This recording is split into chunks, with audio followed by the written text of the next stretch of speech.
Doctor صاحب آپ بھی بہت دفعہ لکھ چکے ہیں، پاکستان میں جتنی انمپلائمنٹ بڑھ رہی ہے اس پر آپ نے تفصیل سے لکھا ہے، پاکستان میں جتنی غربت بڑھ رہی ہے اس پر آپ نے تفصیل سے لکھا ہے، تمام چیزوں پر بھی بات کریں گے، مگر اس سے پہلے اب اس بات کا امید کر رہی تھی حکومت کہ 4% زیادہ ترقی ہوگی، حالانکہ جو بین الاقوامی ادارے ہیں وہ پھر بھی 4% کی نہیں ایکسپیکٹیشن تھی ان کی، اب تو فلڈز کے بعد 3.5% حکومت کہہ رہی ہے۔ آپ کے خیال میں وہ جو سلسلہ ہے جس میں پاکستان مسلسل جو ہے بے روزگاری کا سامنا کر رہا ہے، اسی کا تسلسل ہوگا یہ مالی سال بھی؟ بسم اللہ الرحمن الرحیم۔ دیکھیے، اگر آپ سیلاب کا جو اثر ہوتا ہے معاشی حالات پر، اگر آپ 2022 کا سیلاب دیکھیں تو مجھے افسوس سے کہنا پڑتا ہے کہ اس کے نتیجے میں ہمارا شرح نمو جو ہے وہ منفی ہو گیا تھا۔ اب پھر دیکھنا یہ ہے کہ اس سال کس حد تک نقصانات ہوئے ہیں، اور مجھے اس بات کا کچھ افسوس ہے کہ حکومت نے، پروونشل اور فیڈرل حکومت نے مل کر ابھی تک ایک فائنل ایسٹیمیٹ نہیں دیا ہے۔ ہمیں وقتاً مختلف ایسٹیمیٹس آتے رہتے ہیں، مگر فصلوں پر کتنا اثر ہوا ہے، آپ کے گھروں پر، انفراسٹرکچر پر وغیرہ، یہ سب جب آپ ملا کے دیکھیں گے تو ہمارا جو اندازہ ہے کہ اگر پاکستان کا شرح نمو اس سال 2% تک رہتا ہے تو وہ میرے خیال سے اچیویبل ہے۔ اس سے زیادہ جب آپ سیلاب کے اثرات لیں گے تو بڑا مشکل لگتا ہے۔ پر اگر سیلاب نہ آتے تو آپ کو لگ رہا ہے کہ 4.2% پاکستان اچیو کر لیتا ہے، یا آپ کو اس پر بھی لگ رہا تھا، خدشات تھے؟ دیکھیے، بات یہ ہے کہ پاکستان میں جو سب سے بڑا مسئلہ جو لانگ رن میں ہے اس وقت رہے گا کہ ہمارا انویسٹمنٹ لیول جو ہے وہ حد سے زیادہ گر چکا ہے۔ اور یہ آپ سوچئے کہ جو سب سے ڈائنامک اور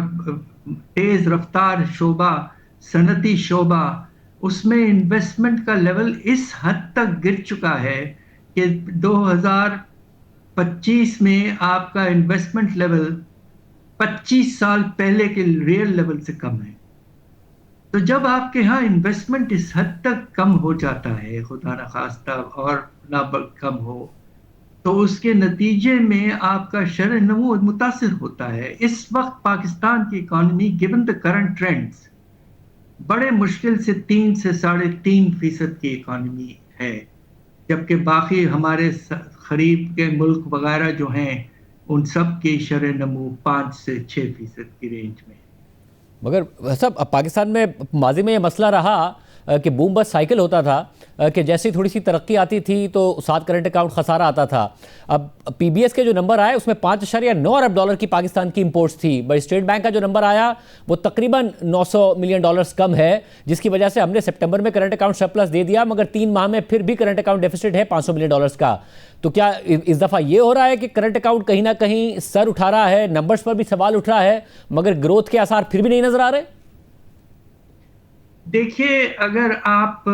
پچھلے کوارٹر یعنی کہ اپریل ٹو جولائی کے کوارٹر سے آپ کمپیریزن کریں ہمارے تجارتی خسارے کا، تو پچھلے کوارٹر میں سرپلس تھا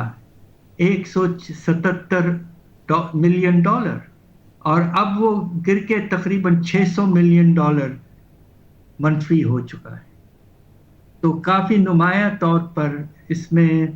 افسوس سے کہنا پڑتا ہے کہ کچھ خرابی آئی ہے۔ اور اب آپ سوچئے کہ ایک کوارٹر میں اگر 600 ملین ڈالر کا ڈیفیسٹ ہے تو ایوریج لے لیں آپ تو رفلی یہ 2.4 ارب ڈالر تک پہنچ جائے گا، جبکہ آئی ایم ایف کے ساتھ آپ کا جو فارمل ٹارگٹ اگریمنٹ ہے وہ 1.5 یعنی کہ 1.5 ارب ڈالر کا ہے۔ تو آلریڈی ہم ڈیویٹ کرنا شروع ہو گئے ہیں فرام دی پروگرام ٹارگیٹس۔ تو بھائی صاحب اگر ہم ٹارگٹ سے ڈیویٹ کر رہے ہیں، امپورٹس بڑھنا یا کرنٹ اکاؤنٹ ڈیفیسٹ کا آنا، وہ بھی گروتھ میں کیوں نہیں اس طریقے سے ریفلیکٹ ہو رہا ہے کہ کم از کم گروتھ کا نمبر نظر آئے؟ یہ تو گروتھ بھی کم، کرنٹ اکاؤنٹ بھی سر اٹھانے لگے، یہ کیا اور زیادہ خدشے کی بات ہے؟ دیکھیے، بات یہ ہے کہ اس میں جو کمی آئی ہے پچھلے کوارٹر کے کمپیریزن میں، اس کی نمایاں وجہ ایکسپورٹس میں تو اضافہ ہے اللہ کے فضل سے، خاص طور پہ ہمارے گڈز کے ایکسپورٹس میں، مگر جو کمی آئی ہے جس پر ابھی تک کچھ ذکر کم ہوا ہے کہ پچھلے quarter April to June quarter کے کمپیریزن میں آپ کے ریمیٹنسز جو ہیں جو ورکرز ہمیں بھیجتے ہیں جو بہت اہم ہیں اور جس کی وجہ سے پچھلے سال ہم سرپلس میں چلے گئے تھے کرنٹ اکاؤنٹ میں، اس میں پچھلے کوارٹر کے کمپیریزن میں اس کوارٹر جو ختم ہوا ہے جولائی ٹو سپٹمبر، اس میں 7% کی کمی آئی ہے،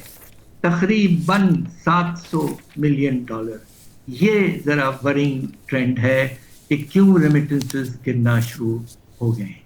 اور صاحب، اور ایسی صورتحال میں آپ نے جو مختلف آرٹیکلز لکھے اس میں آپ نے پہلے تو یہ بتایا کہ پاکستان میں جو بے روزگاری ہے، کیونکہ 3 سالوں میں جو ترقی کی شرح ہے وہ بہت کم رہی، اور مختلف سیکٹرز بھی آپ نے آئیڈینٹیفائی کیے جو 75% پاکستان میں امپلائمنٹ دیتے ہیں، جس میں ایگریکلچر ہے، جس میں ہول سیل ریٹیل ہے اور کنسٹرکشن ہے، کہ ان میں جو پرفارمنس تھی اس کے بعد بے روزگاری میں بہت اضافہ ہوا، تقریباً جو بہت بڑی یوتھ ہے وہ انمپلائڈ ہے پاکستان میں، مگر ساتھ میں کیونکہ مہنگائی بہت زیادہ تھی تو اس سے جو روزگار جن کے پاس تھا ان کی بھی ریل انکم بری طریقے سے متاثر ہوئی، اور غربت جو ہے وہ پھر 42% پر پہنچنا، تو عوام کی مشکلات جاری رہیں گی اس طریقے سے؟ دیکھیے، مجھے بے پناہ افسوس سے کہنا پڑتا ہے کہ پچھلے 3 سال سے جو حالات رہے ہیں، خاص طور پہ آپ کے اس پچھلے سیلاب کے بعد، تو نتیجہ یہ ہوا ہے کہ تاریخ کے بلند لیول پر خدا نخواستہ بے روزگاری کا پیمانہ 22% انمپلائمنٹ ریٹ، اور ہمارے جو نوجوان ہیں اس میں تقریباً 1,50,00,000 نوجوان بالکل کچھ نہیں کر رہے ہیں، نہ تو وہ کوشش کر رہے ہیں نوکری کی، نہ وہ کہیں ایجوکیشن سسٹم میں ہے، بالکل ہی آئیڈل یا بالکل بیکار سے بیٹھے ہوئے ہیں۔ یہ اس طرح کے اعداد شمار میں نے تو پچھلے کافی سالوں سے پاکستان پہ ریسرچ کیا ہے، یہ ایسے اعداد شمار ہم نے کم دیکھے ہیں پاکستان کی تاریخ میں،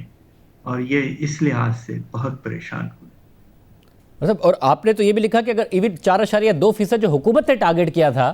اگر ترقی اتنی بھی ہو جاتی تب بھی تقریباً 25 لاکھ لوگوں کے انمپلائمنٹ میں اضافہ ہوتا، اس لیے ہمیں 5% سے اوپر جانا پڑے گا، مگر اب وہ 4.2% بھی اچیو نہیں ہوگا تو انمپلائمنٹ اور غربت میں اور اضافہ ہوگا۔ یہی تو خدا نخواستہ افسوس کی بات ہے، اور آپ نے بہت مناسب ایک اور بات بھی کہی کہ جن لوگوں کے پاس روزگار ہیں ان کی آمدنی میں اتنا اضافہ نہیں ہو رہا ہے، اس لیے کہ ڈیمانڈ کم ہے، خاص طور پہ جو سیکٹر اب متاثر بہت ہو رہا ہے وہ کنسٹرکشن سیکٹر، اس میں بھی اب کمی آ رہی ہے۔ تو لہٰذا اب یہ سوچنا ہے کہ پاکستان کو اس خدا نخواستہ اس دلدل سے، جس سے بے شمار ہمارے خاندان گھرانے متاثر ہوئے ہیں، ان کو کس طرح نکالا جائے۔ میری اپنی رائے یہ ہے کہ ایک وقت ہمارے اس وقت کے پرائم منسٹر صاحب نے ایک بہت مناسب بات کی تھی کہ چارٹر آف دی اکانومی ایک پولیٹیکل کنسنسس کے تھرو تیار ہونا چاہیے اور اس کو سختی سے امپلیمنٹ کرنا چاہیے۔